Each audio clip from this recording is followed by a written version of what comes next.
Check பண்ணிடலாமா? So Lenskart வந்து பார்த்தீங்கன்னா 13% வரைக்கும் மேலே ஏறி இருக்கு. யாத்ரா வந்து பார்த்தீங்கன்னா 11% வரைக்குமே ஏறி இருக்கு. இன்னொன்று வந்து பார்த்தீங்கன்னா இங்கே நெக்ஸ்ட் நிஃப்டி வந்து இன்னைக்கு சொல்கிற மாதிரி இல்லைங்க, சரிங்களா?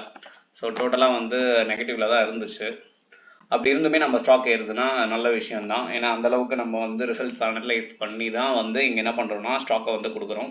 அப்புறம் இன்னொரு விஷயம் வந்து இதெல்லாம் லாங் டேர்முக்கு நம்ம பண்ண முடியுமா அப்படின்னு கேட்டிங்கன்னா கண்டிப்பாக சொதப்போம். ஸோ மார்க்கெட்டை பொறுத்த வரைக்கும் நிறைய ரூல்ஸ் இருக்குது, ரெகுலேஷன்ஸ் இருக்குது, ஸ்ட்ராட்டஜிஸ் இருக்குது. எதுவுமே ஃபாலோ பண்ணாமல் லைக் யூடியூப்பில் என்ன மாதிரி நிறைய பேர் பேசுகிறாங்க, நீங்கள் வந்து மணியை இன்வெஸ்ட் பண்ணும்போது ட்ரபிளில் வரும். ஸோ நாங்கள் பண்ணுறோம் அப்படின்னா ஒரு லம்சம் அமௌண்ட் எடுத்து அதில் வந்து பார்த்திங்கன்னா we will go with the 10 or 5% அப்படின்ற மாதிரி போவோம். ஸோ அப்படி பார்க்கும்போது எங்களுக்கு அது வந்து ஒரு லாபம் நல்லாவே வரும். சில பேர் வந்து இதெல்லாம் தெரியாமல் ஜஸ்ட் 1 வாங்குறேன் 2 வாங்குறேன்ட்டு வாங்கி வச்சு டோட்டலாக வந்து மார்க்கெட்டில் சொதப்புற கதைலாம் இருக்குது. ஸோ லேர்ன் பண்ணிட்டு உள்ள வாங்க, லேர்ன் பண்ணாமல் வராதிங்க. It is like a business, ஓகேங்களா? ஸோ பிஸ்னஸ் எப்படியோ அதே மாதிரி தான் share market.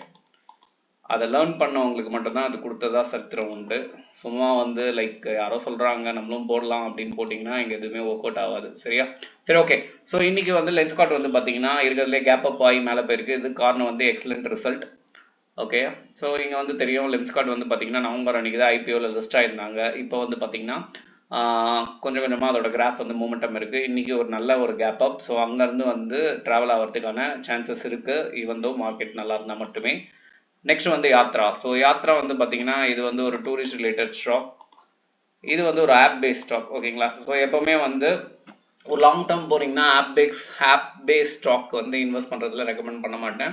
If you going for the quarterly result with the swing ட்ரேடிங்னா இட் இஸ் ப்ரிஃபரபிள், ஓகேங்க? முதல்ல இந்த லாங் டேர்ம் என்ன, ஸ்விங் ட்ரேடிங் என்ன, இன்ட்ராடே என்ன, எஃப்என்டோஸ் என்ன, இதெல்லாம் புரிஞ்சுக்கிட்டு மார்க்கெட்டுக்குள்ளே வந்து வீடியோ பாருங்கள். ஸோ இதை புரியாமல் வந்து வந்தீங்கன்னா எதுவுமே உங்களுக்கு புரியாது, பிளைண்டாக இருக்கும், ஓகேங்களா? ஸோ இந்த மாதிரி ஷேர் ரிலேட்டட் நியூஸ் தெரியணும்னு நினச்சிங்கன்னா நம்ம ஷேர் மார்க்கெட் சேனலில் சப்ஸ்கிரைப் பண்ணி வச்சுக்கோங்க.